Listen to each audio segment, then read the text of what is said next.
Buenas tardes, profesora. Buenas tardes, compañeros. En estos momentos les voy a exponer sobre las escuelas psicológicas: el psicoanálisis, la psicología humanista, la psicología cognitivista y la psicología de Gestalt. Iniciaremos dando una infografía que detalla las características principales de las escuelas elegidas. El psicoanálisis es una teoría sobre el funcionamiento de la mente humana y una práctica terapéutica que tiene el objetivo de comprender y en esa medida ayudar al ser humano con el manejo de sus aflicciones y dificultades consigo mismo y el mundo exterior. El psicoanálisis es un método de terapia basado en la teoría freudiana de la personalidad, en el que el terapeuta intenta traer conciencia a los materiales reprimidos en el inconsciente. Además, se reemplazó la sugestión hipnótica y el método catártico por la asociación libre e interpretación de los sueños. Sigmund Freud, padre del psicoanálisis. Él es quien reemplazó la sugestión hipnótica y el método catártico por la asociación libre y la interpretación de los sueños. Además, es quien descubrió el inconsciente. Nivel consciente. Cualidad momentánea que caracteriza las percepciones externas e internas dentro del conjunto de los fenómenos psíquicos. El nivel inconsciente. El inconsciente se encuentra en los elementos instintivos. Los materiales inconscientes se caracterizan por su vivacidad y su inmediatez. El inconsciente es atemporal. Nivel preconsciente. Forma parte del inconsciente, pero esta parte es accesible a la memoria. Hace las veces de un almacén de recuerdo de conciencia funcional. El ello es el único que está al nacer. Contiene los aspectos heredados, instintivos y primitivos. Por tanto, el ello es el principio del placer, es decir, todo tiene que ser satisfecho inmediatamente para evitar tensión. El superyo es la parte que contrarresta el ello, representa los pensamientos morales y éticos recibidos de la cultura. El yo, estructura de la personalidad, es la parte del psique que mantiene contacto con la realidad externa. Su fin es el de conservar la salud, la seguridad, la cordura de la personalidad. A continuación, hablaremos sobre la psicología de la Gestalt. La psicología de Gestalt es la corriente de la psicología de corte teórico y experimental, que se dedica al estudio de la percepción humana. Por tanto, lo podemos representar en la terapia de Gestalt, que fue desarrollada por Fritz Perls en 1940. Definición de Gestalt. La psicología de la Gestalt, también psicología de la forma o psicología de la configuración, es una corriente de la psicología moderna, surgida en Alemania a principios del siglo XX. La mente configura los elementos que llegan a ella a través de los canales sensoriales o de la memoria. Como representantes de la psicología de Gestalt, tenemos a Max Wertheimer, Wolfgang Kohler y Friedrich Salomon Peirce. Leyes de Gestalt. Es el conjunto de principios según los cuales el cerebro humano siempre tenderá a transformar u organizar los elementos que percibe en un todo coherente, dotado de forma y de sentido. Ley de proximidad. Nuestro subconsciente percibe objetos que están cercanos los unos a los otros, como dentro del mismo grupo. Luego, el cerebro agrupa esos objetos que tienen una propiedad visual común, como el color o el movimiento, buscando la continuidad.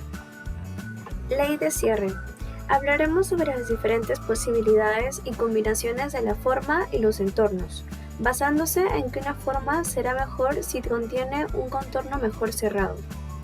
En pocas palabras, la mente tiende a completar las figuras incompletas, donde hay espacios vacíos, de tal forma que se ve la imagen. Podemos apreciarlo en la imagen mostrada. Ley de continuidad.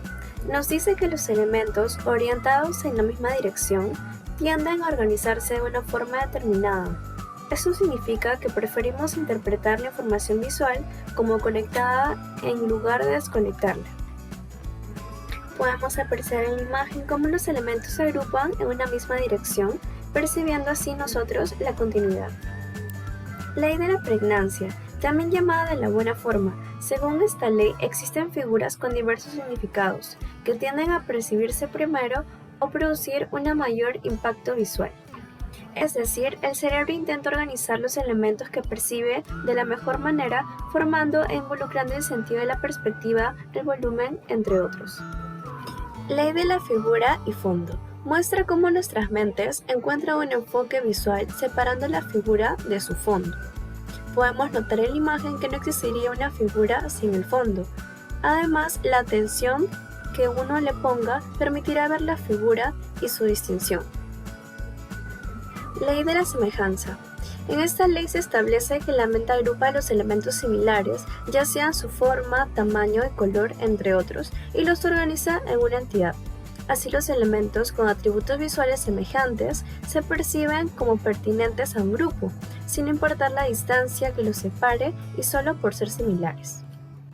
Ley de la simetría.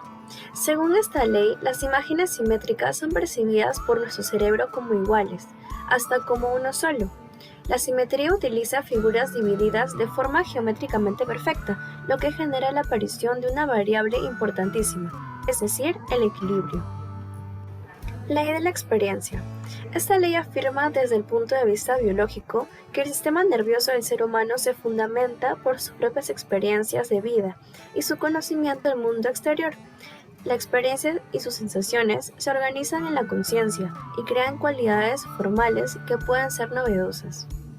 Podemos apreciar en nuestra imagen dos personajes que por el tema de la experiencia podemos reconocerlos, sin necesidad de mostrar una imagen de su cara completa.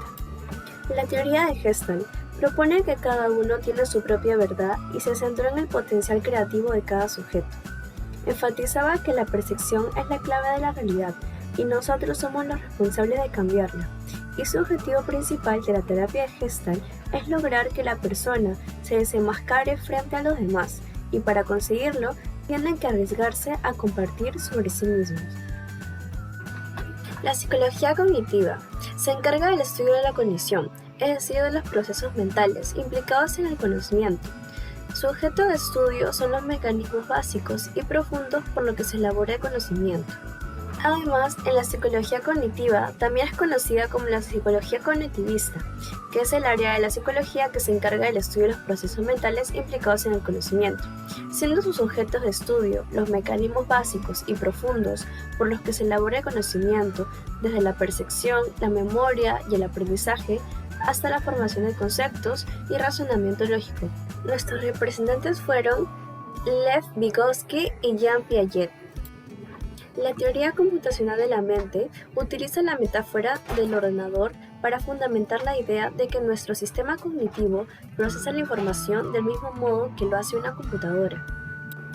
Actualmente la psicología cognitiva sigue siendo una importantísima parte de la psicología, tanto en investigación como en intervención y terapia.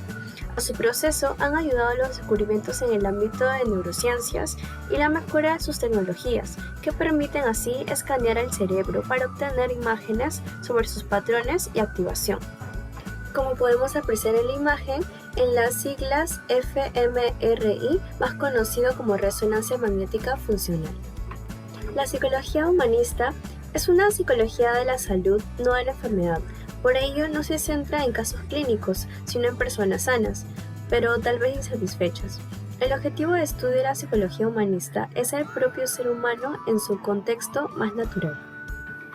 La psicología humanista tiene como principal característica considerar al ser humano como un todo, sabiendo que existen múltiples factores que intervienen en la salud mental, en su crecimiento personal y en su autorrelación. Entre ellas convergen e interrelacionan aspectos como las emociones, el cuerpo, los sentimientos, la conducta y los pensamientos, entre otros. El objetivo de estudio es superar el sufrimiento psicológico, explorando y transformando la experiencia del paciente con el contexto de sus relaciones. Como primer representante tenemos a Abraham Maslow con la pirámide de Maslow. En su teoría, habita una jerarquía de necesidades humanas, defendiendo que conforme se satisfacen las necesidades más básicas. Luego tendremos a Rollo May con la libertad y creatividad como centro de terapia, en la que la capacidad del hombre se toma como el propio desarrollo. Este sentido, la psicoterapia se basa en dos ejes fundamentales: la libertad del individuo para expresarse y ser lo que quiera, y la creatividad. Por último tenemos a Carl Rogers con la personalidad altamente funcional, en la que propone la idea de que la personalidad de cada individuo puede analizarse según el modo en el que se acerca o se aleja un modo de ser y vivir. en que la vida se anteponga. Conclusiones. El psicoanálisis estudia el sufrimiento humano, aportando la posibilidad constructiva de un modo más sano de vivir que aquel sujeto que está constreñido a repetir por estructura.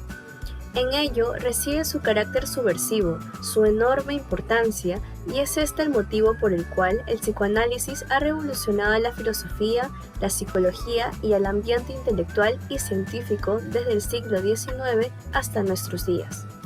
Conclusión 2. La Gestalt es la escuela de la psicología que interpreta los fenómenos como unidades organizadas. Plantea que el significado de un objeto estructurado, ya sea percepción visual, no depende de sus elementos constitutivos específicos. Conclusión 3. Para la psicología cognitiva, el ser humano es un sujeto activo que construye sus propios conocimientos. Por lo tanto, estudia los procesos mentales que fueron relegados por la psicología conductual.